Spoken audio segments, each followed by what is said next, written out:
right. Well, welcome to a very special edition, a championship edition, we should say, of the Notre Dame Hounds podcast. I am your host, as always, Jamie Neugebauer, and I am joined today by Charles Martin and Conor MacLean, two proud Hounds who are also proud Wisconsin Superior champions.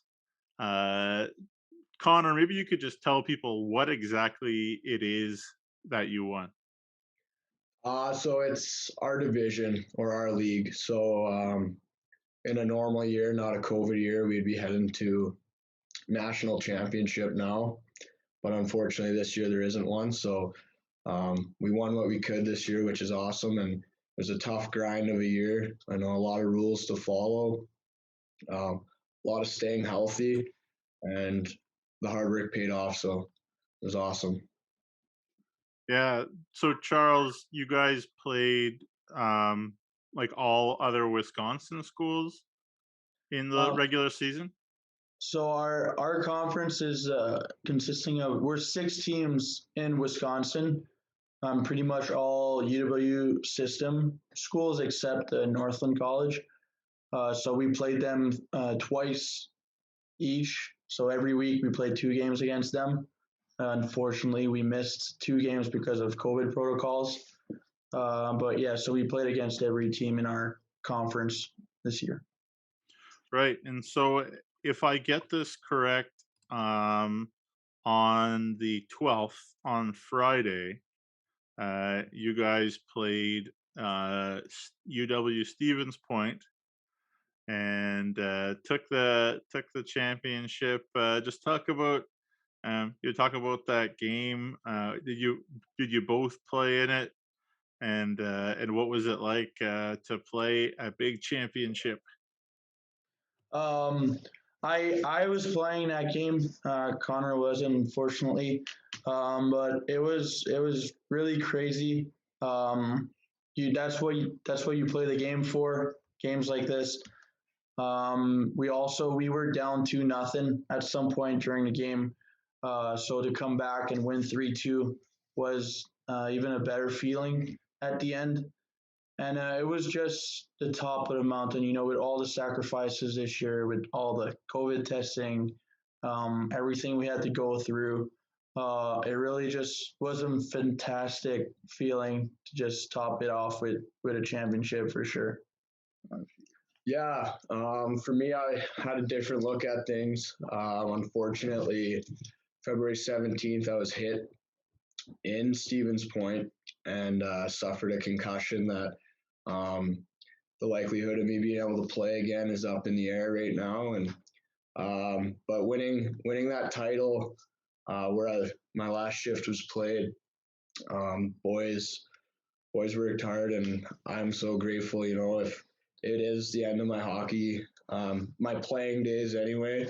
I got to lift the trophy in the corner that potentially could have been the last hit I took, and yeah, watching, going down two, you're a little nervous watching. You had faith in the boys, and um, I I couldn't be more proud of the fellas. They worked so hard for it, and they got what they deserved.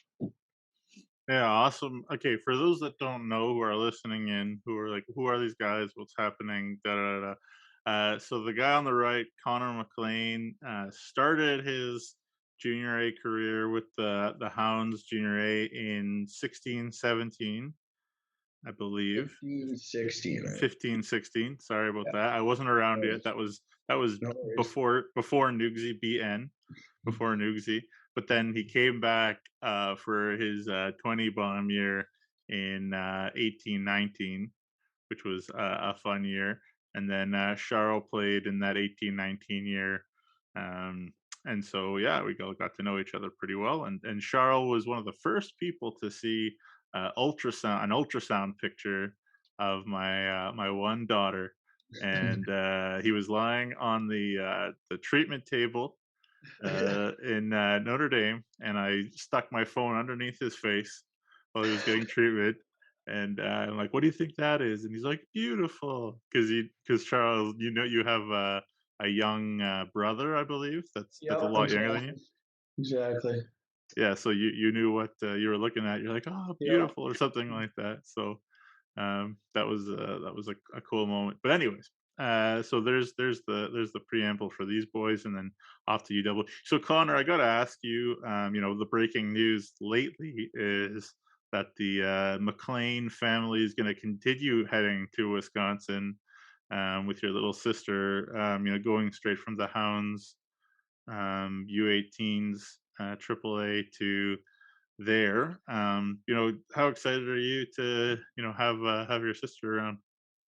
I'm really excited. I'm really proud of her too. You know, she didn't have the easiest U18 career, and this summer she worked really hard, and I think it showed in that short season that they did have, and it's really too bad that it got shortened up, and um, I mean everyone's affected by this COVID-19, so her getting an opportunity down here though, I love this place. It's a great school. Like I said, my career is up in the air, and I'm coming back here either way. I love it here, and I think she will too. And I'm really proud of her, and I think she's gonna kill it. She's a hardworking girl and smart, and I don't think she'll miss a beat here at all. There you go. So you have one sister in New Brunswick, and what's her name again? Jenna.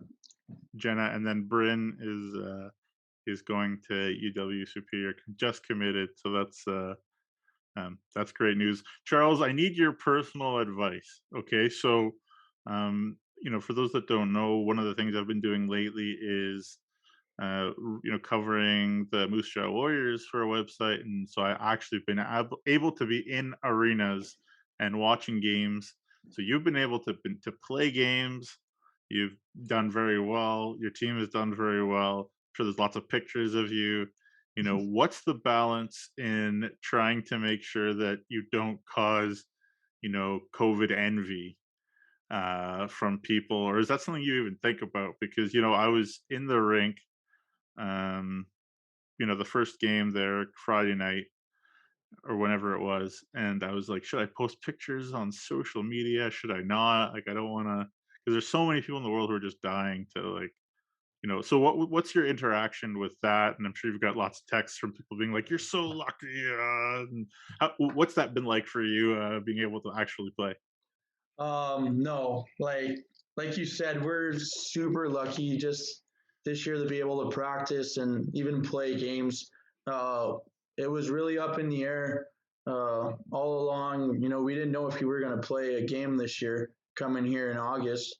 Um, so for sure, I mean, you just got to be really careful just to get the chance to actually play. You can't put yourself at risk or anyone else at risk. But no, we were so lucky. Like even for people like in Canada, not a lot of people are playing hockey right now. So for sure, I got a lot of texts and messages saying that like how lucky I was to play hockey. The situation's a little bit different here in the United States, which is good for us because we were able to play. But no, an advice for you: don't post too much on social media about you in a ring, so you don't get too many of those messages. Yeah, I mean, so the thing is, I think a lot of people are happy. They're like, "Oh, I'm happy for you," and then maybe some people are like, like that makes me feel even more crummy. But Yeah, I guess you also can't control other people. But I don't know, you I can't worry about mean, that either too much. we were getting tested for COVID 3 times a week from January Mhm. 2nd all the way to this week. So we were kind of in a really protected environment, which is probably not the case for a lot of places back in Canada. So that's another reason why we were able to play. Mhm. But it restricts your life habits a lot when that happens because you put not only yourself at risk, but if you test positive, it was only us, but it was the Mhm. entire team that was shut down for 14 days. So it was just not worth it to do anything else than play hockey and do school for the last couple months. There you go. Hey, I always know I can count on psychologist Cheryl Martin, Doctor Martin, to help me out. Connor, I gotta ask you too. I'm sure there's quite a kinship with you and Caleb Dahlgren. Obviously with the being teammates, and you guys were teammates at one point. Is that correct? Yeah, Or yeah, yeah. yeah, with Caleb Dahlgren at Notre Dame, and obviously the kinship with both of you. Playing with diabetes. Two questions. I know it's a big question, so I'll ask you two questions, and they're both big. So Yeah. bear with me. I'm still learning at this whole how to interview people thing. If you guys probably still notice that. But my first question, Connor, is how proud are you of Caleb for releasing his book, and everything that you knew that it came out, and everything that he kind of has been doing to be a big time spokesperson for people who play hockey with diabetes, and obviously with the crash, and just a lot of topics that might be tough to talk about. And second of all, what is it like for you? You're talking about the difficulties there with concussions, and we can talk about that in a second too. But the difficulty of actually playing hockey at a high level, also with diabetes. Excuse me. Yeah. So honestly, words can't describe how proud I am of him. We are both type 1 diabetic, and my 18-year-old year in junior, so that would have been 16, 17. We were roommates on the road. So him and I got pretty close. He's a remarkable human being. I've never met such a genuine person, and even before the book, he was public speaking. He was giving back, and that's the kind of guy he was. He was 19 years old. Yeah, I played with him actually 17 and 18, and he's 18 years old, and I didn't hear the guy say a swear word. He was one of the nicest kids I've ever met. I've never met somebody who has a bad thing to say about him. And he's so well spoken, so motivated and motivating. And his leadership is like I don't even have words. Like, I'm very proud. I was fortunate enough to be on the Zoom for his book launch. What day was that? Monday. And hear some stories, and um, listen to the amount of gratitude people had for him, and people I've never met, and people from all over the world, and yeah, I'm very proud of him. I'm waiting for my book in the mail here, so I can't wait to read it. And ironically enough, actually, I was on the phone with him about 4 hours ago, talking about not diabetes, but head injury stuff, and just catching up. We haven't chatted in a little bit, so yeah, the guy's he's I don't even know. He's just one of those guys that's remarkable. Like, not a bad word to say about the kid, and um, he's touched the lives of so many, and he'll continue to do so. So very proud of him, and yeah, like I said, not many words. Like, I just can't even. I don't know how to say it even. Yeah, I have one bad thing to say about him, actually. I hope it's okay that I do this, but the very first SJHL game I ever broadcasted, neither of you guys were there. No, But it was for the 2017-18 season at the Elgar Peterson Arena, and it was a heck of a game. Notre Dame and Humboldt, Darcy Hawkins' team, and the Hounds boys. Yeah, I can't remember, the exact details, but he scored with like 5 seconds left or something, and sent the game to overtime for Humboldt, and sent the game to overtime, and then I think maybe Braden Cameroon scored in overtime, if I'm not mistaken. Anyways, bad thing. No, not really. Obviously, okay, it's well, just game two, he also scored the shootout winner at Notre Dame that year. right, right.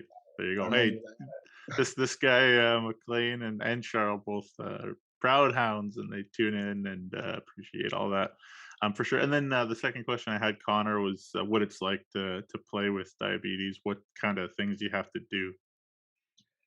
See, yeah, My story is a little unique too. I was diagnosed at a year and a half old, so I didn't know hockey without diabetes. Mhm. As I grew up, it became more more of a priority, I guess, is like the best way to put it. I like the way I eat before games, after games, even throughout games. That's a big thing. Um, I found my hydration, if my sugars were off, threw my hydration off, causing cramping, and so it's just very meticulous. You have to be your routine has to be um, kind of spot on to feel the best you can. Um, so that's the thing. Like, some guys feel tired after playing 2-2. I with diabetes, you feel tired. Plus, if you have some high sugar going, it's a lot to handle it sometimes. But um, like I said, I was very fortunate to play with a guy like Dahlgren again. I learned a lot from him. To be honest, I was first year junior, and he taught me a lot about diet, just how to manage things. I was lucky. I met John Chick as well, former Saskatchewan Rough Rider, and same thing. They just stress how important it is to have your routine the same, make your body feel as good as it can, so that any normal thing like tiredness or something sore, those can heal properly as well. So um, yeah, I'm fortunate enough. I'm always learning, still learning. It's different for everybody too, but uh, yeah, it was tough, but definitely manageable. And with the help of those guys, it made it easier. Yeah, awesome, and obviously, very able to grow a great mustache, which is huge. And every GM I've talked to, and I'm not like making a joke because what you said isn't important. I really appreciate your honesty. Um, what I tell a lot of GMs on teams that I work for is, if you can find a team full of guys that can grow facial hair, then you probably are gonna win a lot. So, Doing my best. I'm doing my best. oh hey, no, that little chin thing you got going is perfect. Yeah. Well, again, thanks very much, Connor, for all that. Charles, I've been having some interesting conversations with college hockey players lately, and one of the things I like to ask guys is how much they have to change the way they play to get ice time in college. And now that you're a second year, I guess you have some good perspective on that because you were pretty run and gun. You were very good, very very good. I don't want to blow smoke, but you were very very good. As a veteran for the Hounds that year, but again, very very run and gun. How much did you have to change, if at all? Thank you for for those compliments, but no, it's for sure a big adjustment when you come here. First of all, for me last year, it was coming from being a 20-year-old playing against guys that were 17, 18, 19 to come in as a 21-year-old playing against guys that are 24, 25, 23. So you sometimes you got to change how you play the game a little bit. Especially in juniors, I kind of like to hit a lot, and like I thought I was a little stronger, and then when I showed up here, I learned it quickly that I was not going to be able to do all the same things I was doing in the SJ. But honestly, a big thing is confidence. You got to trust yourself. There's a reason why a team recruits you. They know what you can do, and they've seen you do it. So you just got to really believe in yourself. And for me last year, that was a little struggle where I probably didn't have enough confidence in myself where I was on the ice and like wasn't scared of making a mistake, or like making a good play. Um, as you play more and more games in college hockey and practice, you get used to it. Like this year, I got pretty fortunate. I was in a good spot. It was a good season for me. I'm not like scared to say it or anything. I got my confidence back. I was the biggest thing is to have fun. Um, for me at least, if you want to play good and you're not having fun, it's gonna be pretty hard. So yeah, for The adjustment, yes, it's there, but at the end of the day, if you trust yourself, you shouldn't be in trouble. You'll be fine. Yeah, for sure. And Connor, kind of, um, same question coming from, 20-year-old in junior, and then coming in. Is it Yeah. different for a forward even? Well, the difference was I showed up out of shape, so that was the difference for me. I just straight up showed up out of shape last year, but um, yeah, the game's different. It's like Charles said, older, stronger. Plays are made quicker, a little more crisp. Um, and it's men's. You're playing against men's hockey. You're playing against men, and the adjustment for me was definitely being an undersized guy. Maybe not having that extra 10, 15 pounds and trying to get faster because at the end of the day, those 10, 15 pounds are still going to get out muscled by the 210 pounds, 6'3" guy. So for me, it was trying to get as strong as I could while maintaining or actually gaining speed. Um, and I thought this summer I had a really good summer of training, actually back at Notre Dame with Adam there. And um, this year, best shape I've been in since I can remember, probably since my 17-year-old year. And yeah, it's really unfortunate that it got cut short. I thought I had more in the tank, but that was the biggest thing for me is I underestimated for sure the work ethic of how hard it is to be in the lineup here every night. And not only that, but try to be an impact player. And it's every day is hard. There's 28 guys on that roster, and it's not like junior where you're 20-year-old, you get the benefit of the doubt or a little leash. It's whoever shows up for that week of practice is going to play. And I did learn quick that it's a lot of hard work and a lot of mental toughness. But if you want to be an impact player and a everyday player in this league, you got to work, and that's the biggest thing. If I can add something to, like, for us coming in, like, yes, the dream of everyone, or like the goal was to go D1 for everyone, but it's the same thing for all the players on our team, all the players on the other teams. On our team, like, I think up front, we all our players were at least point per game in junior A, whether it was in the SJ, and we have a lot of guys from the Prairies, SJ, and the Manitoba League. So when you show up here, like, nothing's granted. Everyone did the same thing in juniors. Now you got to show up here and next step. Yeah, you got to take the next step, and you're the only one that can really make a difference if you want to play or not. It's like you said, you got to work hard. Work ethic is really big around here. Yeah, there you go. Yeah, I mean, hey, another thing that I've heard a lot from college hockey players is kind of what you guys said there is once you're at college, you're in practice. The question isn't where you came from and how many points did you get in junior and whatever. It's how can you help us win today? Like that's That's the the thing. question, right? It's So, day to day too. That yeah. was you take one day off, that could be your spot for the weekend, right? So Yeah, for sure. All right, two more questions. Really appreciate your time. I know I could talk to both of you guys for forever, and but people on the podcast don't want to listen to people talk for 5 hours. So anyway, uh, I guess yeah. Two more questions. Connor, I guess we'll start with you this time. How what did you learn? About winning and about being on a championship team and winning a championship, being around them. What did you learn about that experience? I'm going to ask both of you the same question. So, Charles, you used to come up with a great answer too. yeah, well, the biggest thing is, like I said just a second ago, was the dedication.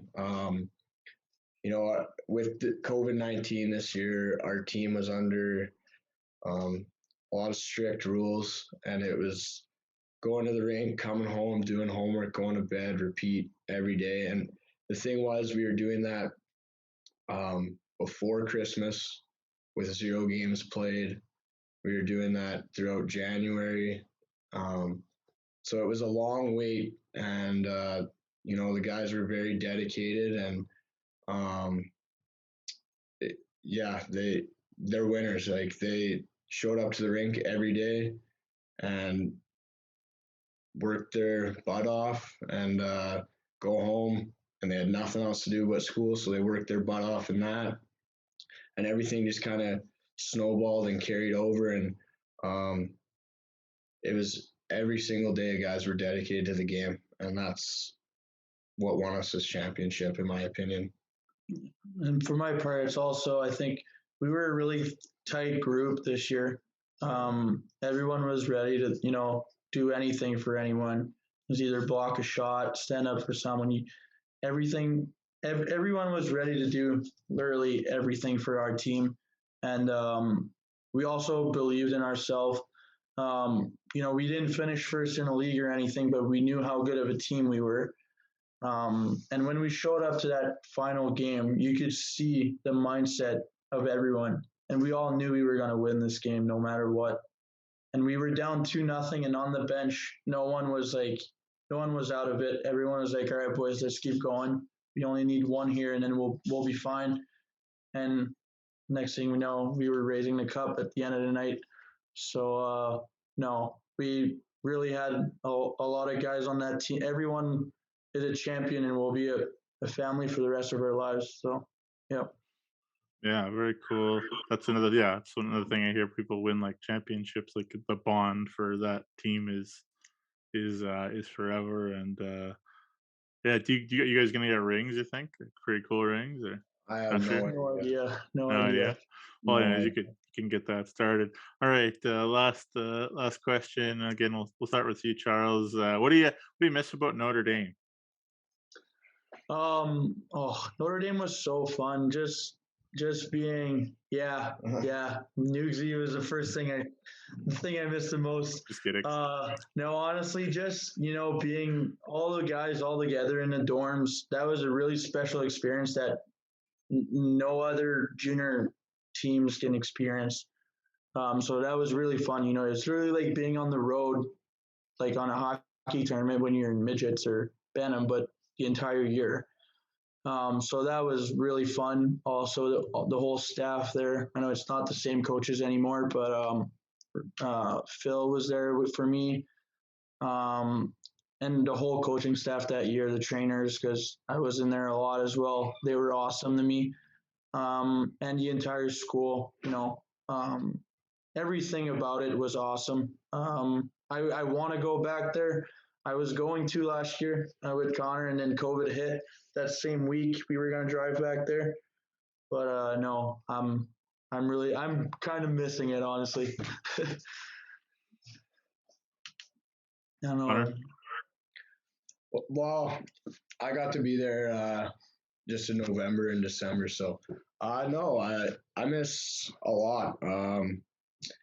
Family aside, there's a lot of good people that helped me get where I am today at Notre Dame. And when I'm home, those people, day-to-day conversations, and they make a difference. Yeah, I have so much respect and um, gratitude towards every faculty member there. And yeah, I mean, it's home for me. So I get to go back more than Charles, so it's not too bad. But as far excuse me, as far as being a player there or a student, like Charles said, the bond you have in that dorm is a blast. It's a great bond. In high school, I just miss high school. I loved high school. That was a lot of fun. I made a lot of good buddies and lifelong buddies and junior as well. So, and like you brought up, a guy like Caleb Dahlgren, there's